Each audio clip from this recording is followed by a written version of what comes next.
गौरैया केवल 10 रुपए में बिरयानी वितरित किया करती थी। शाम होते ही सारे पक्षी बिरयानी खाने टोनी के पास आया करते। टोनी सभी को गर्मा गर्म बिरयानी बना कर देती और बदले में पैसे लेकर उनसे खूब सारी गपशप किया करती। यूं उसका बिजनेस बहुत अच्छे से चल रहा था। ऐसे में एक दिन मही नाम की चील ने भी टोनी की बिरयानी की शॉप के सामने अपनी बिरयानी की दुकान खोली। आओ, केवल 5 रुपए में स्वादिष्ट बिरयानी ले जाओ। इतनी कम दाम वाली बिरयानी तुम्हें और कहीं नहीं मिलेगी। कम दाम सुनकर मही चील के पास सभी की भीड़ लग गई। बिरयानी की तारीफ करते हुए सभी ने कहा कि बिरयानी का स्वाद बहुत अच्छा है। और क्या ये हर रोज मिलेगी? ऐसे हर कोई पूछने लगा। हाँ, क्यों नहीं मिलेगी, हर रोज मिलेगी, और वो भी केवल 5 रुपए में। आप सभी यहाँ पर हर रोज आना। इतने में टोनी भी वहाँ पर पहुँची और सभी को वहाँ बिरयानी खाते हुए देख वो चौंक गई। हाँ, ले जाओ बिरयानी, केवल 5 रुपए में मिलेगी बिरयानी। टोनी ने मुड़कर बोर्ड की ओर देखा और वो उदास होकर घर के अंदर गई। ये तो मुझसे भी कम दाम में बिरयानी बेच रही है। अब सभी उसी के पास जाना चाहेंगे। मुझे लगता है आज मुझे घर लौट जाना चाहिए।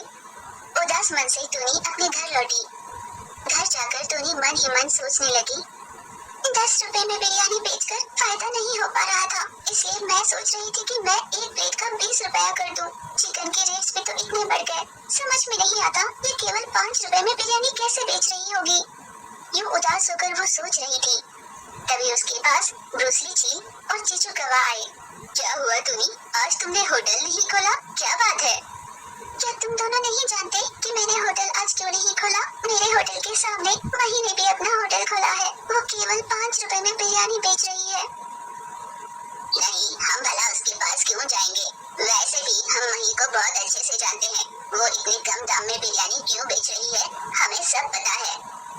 चीचू की बात सुन टोनी आश्चर्यचकित हो गई। वो जानना चाहती थी कि मही आखिर ऐसा क्या करती है। मैंने कल मही को चिकन का व्यापार करने वाली डोरा के पास देखा था। वो डोरा से कह रही थी, दरअसल मैंने तुम्हें बहुत सारी मुर्गियों को फेंकते हुए देखा, उनमें से अच्छी मुर्गियाँ भी थी। ऐसा क्यों? बात यह है कि कुछ मुर्गियाँ बीमार होती है। ऐसी मुर्गियों के साथ रहने पर बाकी मुर्गियों को भी वो बीमारी लग सकती है, इसीलिए मैं उन्हें फेंक देती हूँ। अरे, पर तुम ऐसा क्यों करती हो? पैसे पेड़ पे थोड़ी लगते हैं। क्यों न तुम बीमार और मरी हुई मुर्गियों को मुझे बेच दो कम दाम में। मैं तुम्हें पैसे दूंगी, हम दोनों साथ में मिलकर व्यापार करेंगे। मैं टोनी के बराबरी में अपनी भी बिरयानी का होटल शुरू करना चाहती हूँ। केवल 5 रुपए की बिरयानी खिलाऊंगी मैं। पर ऐसा करना सही नहीं होगा। मरी हुई मुर्गियों को मैं फेंक देती हूँ, इसकी कोई तो वजह होगी ना। मैं ये सब अच्छे से जानती हूँ, पर मैं ये क्यों कह रही हूँ तुम समझने की कोशिश करो। जब तक दिया जल रहा है घर को रोशन कर लो। मही की बातों के जाल में डोरा फंस गई और उसका साथ देने के लिए मान गई।